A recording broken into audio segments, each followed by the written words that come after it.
안녕하세요. 다정한 남각정 다락방TV입니다. 오늘도 저의 다락을 찾아주셔서 감사드리고요. 사연 시작해보도록 하겠습니다. 안녕하세요. 제 나름 속 시원하게 복수했기에 사연 보내요. 저는 흔히 말하는 호구였습니다.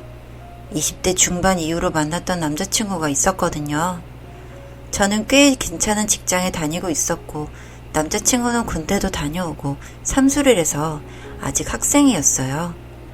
그래서 매번 데이트마다 제가 데이트 비용을 부담했습니다.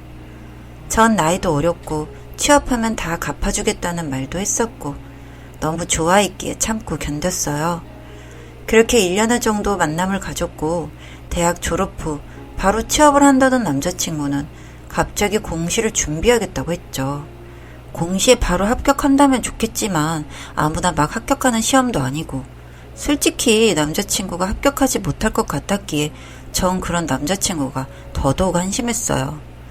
그치만 제가 남자친구의 미래까지 이래라 저래라 간섭하는 건 아니라고 생각했기에 알아서 잘 하겠지 하고 넘어갔습니다. 그치만 그때부터 저는 속으로 찝찝했어요. 남자친구는 부모님께 용돈을 받긴 했지만 본인 생활비로 쓰고 나면 거의 남는 돈이 없었거든요. 그렇게 남자친구는 공시 준비를 하기 시작했고 남자친구는 본인이 배고플 때 항상 저를 찾았어요. 뭐 제가 자기 지갑도 아닌데 말입니다. 그리고 이런 일도 있었어요. 집에서 공부를 하던 남자친구가 집에만 있으니 공부가 안 된다며 카페 가서 공부를 하고 싶으니 커피 기프티콘을 보내달라고 했죠. 남자친구도 이런 식으로 저를 마치 물주처럼 이용했어요. 저는 커피값 얼마나 한다고 쪼잔해 보이기 싫고 남자친구의 자존심을 지켜주고 싶기도 했고 그래서 보내주기 싫었지만 아무 말 없이 보내줬고요. 또 하루는 오랜만에 친구들과 술을 마시는데 돈이 조금 부족하다며 저한테 돈을 보내달라고 하더군요. 하다 이제 술값까지? 하고 있는데 엄마가 공부 안 하고 술 마신 걸 알게 되면 혼난다고 하면서 다음 달 용돈을 받으면 갚겠다고 하는 겁니다. 저는 그렇게 돈을 보내줬고 점점 그런 일들이 반복됐어요. 그렇게 남자친구에게 빌려주는 돈들이 늘어나면서 제 생활도 어려워지고 있었습니다. 더 이상은 안 되겠다고 생각해 남자친구와 진지한 이야기를 하려고 남자친구를 불러냈어요. 그리고 저는 항상 남자친구의 차비를 아끼게 해주려고 매일 남자친구네 동네로 찾아갔었거든요. 그날도 어김없이 제가 남자친구네 동네로 찾아갔고 남자친구는 공부해야 한다고 핑계를 댔지만 제가 진지하게 할 말이 있다고 하니 그제서야 나오더군요. 어쨌든 남자친구를 앞에 앉혀두고 이런 말을 안 하려고 했지만 공부를 너무 안 하는 것 같은데 그냥 공시 포기하고 취업 준비를 하는 게 어떻냐고 했어요. 그리고 솔직하게 말했어요. 저도 부모님께 생활비 드리고 적금 들고 내 생활하고 나면 많이 쪼들리는데 거기에 남자친구와 데이트 비용이며 가끔씩 소소하게 빌려가는 돈들이 부담된다고요. 남자친구는 다른 내용은 다 스킵하고 본인과 데이트 비용, 본인이 빌려가는 돈에 삔또가 상해서는 사람 많은 카페에서 저한테 화를 내기 시작했습니다. 공시만 합격하면 다 갚아주겠다면서요. 저는 그 말도 믿을 수가 없었지만 사람 많은 곳에서 큰 소리로 싸우는 걸 별로 안 좋아했기 때문에 일단은 알겠다고 하고 넘어갈 수밖에 없었어요. 그리고 남자친구가 적어도 저를 조금이라도 생각한다면 제가 하는 말을 저와 헤어지고 나서라도 곱씹으며 달라지길 바랬죠. 하지만 남자친구는 변함이 없었어요. 그 며칠 뒤 제 생일이었는데 저는 정말 작은 선물이라도 주겠지라는 생각을 했는데 남자친구가 준 선물은 편지 3장이었어요. 제가 연애 초반에 편지를 받으면 기분이 좋다고 그 편지를 쓰는 동안 내 생각을 해준 거 아니냐고 말한 적이 있었거든요. 그 얘기를 듣고 정말 남자친구는 기념일만 되면 편지를 써줍니다. 허구한 날 말이죠. 그래서 더 이상 남자친구의 편지에 감흥이 없었어요. 하다못해 마스크라도 차라리 물질적인 선물을 받고 싶었죠. 어쨌든 그렇게 편지 3장을 받고 나니 정말 말 그대로 현타가 오더라고요. 그리고 몇 달 후 남자친구의 생일이 다가오고 있었고 저도 남자친구에게 편지나 써줄 생각이었어요. 그런데 남자친구가 생일이 다가오자 공부해야 하는데 노트북이 너무 옛날 거라서 후졌다며 저한테 노트북을 선물해달라는 식으로 말하더라고요. 전 너무 어이없었죠. 더 이상은 참을 수가 없어서 남자친구의 생일날 남자친구에게 쓰레기 같은 새끼야, 너 같은 여자 만나서 잘 살아라. 나는 더 이상 네 물주 노릇 안 할란다. 라고 적힌 편지를 선물로 주고 저는 남자친구와 헤어졌어요. 남자친구는 편지를 받고 처음엔 화를 냈지만 며칠이 지나니 자기가 좀 심했던 것 같다며 미안하다고 매달렸지만 저는 남자친구한테 정이 떨어질 대로 떨어져서 더 이상 만나고 싶은 생각이 없었죠.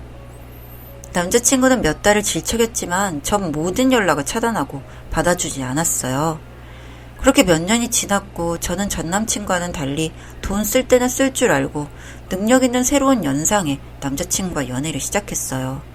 똥차 가고 벤치 온다는 말이 있듯이 새로 만난 남자친구는 정말 좋은 사람이었습니다. 새 남자친구는 성격도 좋아서 친구들도 많았어요. 그래서 저와 함께 자리를 종종 했었는데 새 남자친구 무리 중엔 여자도 있었거든요. 처음에는 남자 사이에 친구가 있나 하는 생각에 경계를 했었는데 제가 함께 지내다 보니 정말 동성 친구 같은 느낌이더라고요. 그래서 저도 어느 순간 언니에게 마음을 열었고 저희는 친해졌죠. 언니는 정말 같은 여자가 봐도 반할 정도로 예쁜 외모와 좋은 성격의 소유자였어요. 보통은 얼굴이 예쁘면 성격이 별로고 성격이 좋으면 얼굴이 별로라는 편견을 가지고 있었는데 언니는 정말 제가 보기에 완벽할 정도로 괜찮은 사람이었죠. 그치만 언니는 남자친구는 없었어요. 언니 같은 사람이 왜 남자친구가 없는지 항상 의문이었는데 언니는 본인의 외모만 보고 환심을 사기 위해서 이것저것 사다 바치는 남자들이 환멸난다고.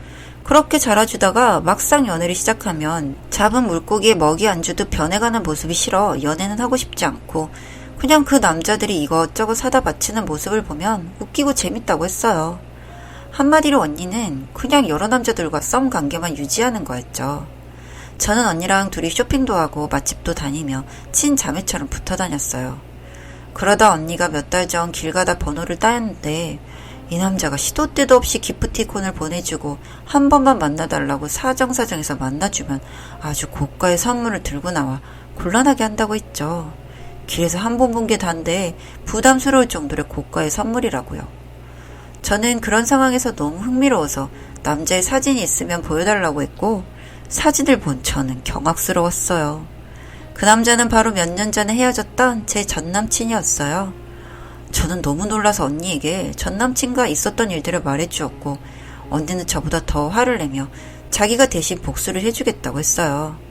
저는 언니에게 됐다고 했지만 언니는 이런 놈들은 똑같이 당해봐야 한다며 그동안 뜯긴 돈이 대략적으로 얼마냐며 물어봤어요. 저는 못해도 몇백은 될 거라고 이야기를 했고 언니는 언니만 믿으라고 했어요. 똑같이 뜯어내서 저한테 주겠다고요. 언니는 그 후로 전남친을 갖다주는 고가의 선물들을 모조리 받았고 그중엔 비싼 명품 가방도 있었어요. 그리고 언니는 일부러 연락을 해서 기프티콘 같은 걸 보내달라고 해서 받는 즉시 저에게 보내줬어요. 전남친이 비싼 선물을 턱턱 사주니 공시에 합격했는지 취직을 했는지 너무 궁금해서 언니한테 물어봤어요. 언니는 자기가 보기엔 공시는 떨어지고 포기한 것 같고 그냥 회사원이라고 들었다고 했죠. 어쨌든 그렇게 언니는 한 달 정도 전남친과 연락했고 전남친은 지금까지 갖다 바친 게 있으니 당연히 언니와 사귈 거라고 생각했나 봐요. 언니에게 고백을 했고 언니는 하루만 생각할 시간을 달라고 하고 다음날 만날 약속을 잡았어요. 그리고 언니는 언니 대신 저보고 나가라고 했죠. 혼자 나가기 무서우면 언니가 같이 나가준다고요. 저는 아무래도 해코지 당할 게 무서워서 언니랑 같이 나가기로 했습니다. 다음 날이 되었고 전남친을 만나기로 한 장소로 언니와 함께 갔어요. 저는 언니가 저에게 전달해준 명품 가방을 들고 갔고 전남친은 저와 언니를 번갈아 보고는 넋이 나간 표정이었어요.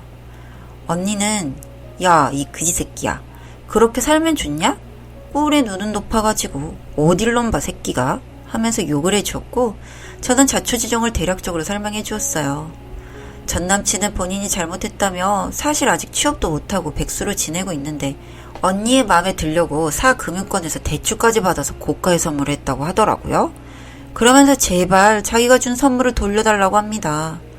저와 언니는 기가 찼고 저는 예전에 내가 너한테 받았던 고통의 대가 위자료라고 생각하라며 돌려줄 수 없다고 발로 걷어차주고 나왔습니다. 전 정말 왜 저런 남자를 만나서 인생을 허비했던 걸까요?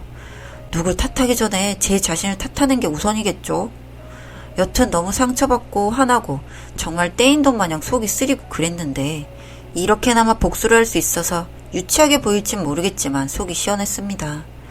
뭐 그런 말 있잖아요. 진정한 복수는 그 사람 생각 안 하고 행복하게 사는 게 진정한 복수라고요. 아니요. 제일 속 시원한 건 눈에는 눈, 이에는 이인 것 같습니다. 연애 기간 동안 뜯겼던 돈 회수한 것 같아 속이 시원하네요. 다정한 남걱정 다락방 TV였습니다. 다락방 주인에게 구독과 좋아요, 알림 설정으로 응원해주세요.